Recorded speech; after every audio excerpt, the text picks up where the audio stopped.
भाई अगर इस बंदे का एडिट देखा जाए तो इस बंदे को फ्री फायर प्लेयर एडिट बोला जाए या फिर power of free fire edit बोला जाए भाई। मतलब कुछ अलग ही लेवल का एडिट कर रहा है भाई ये बंदा। मतलब भाई तुम लोग कमेंट में खुद बताओ ये बंदा मतलब कौन बंदा ये वीडियो एडिट किया, तुम लोग देखो। पहले उतरा पिक में भाई, तुम लोग कमेंट में बताना ये कौन बंदा एडिट किया है भाई। 4 बंदा उधर देख,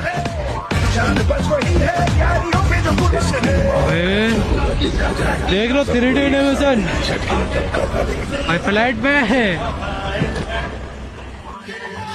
भाई। ओ भाई तुम्हें कौन ऐसा एडिट करता भाई, मतलब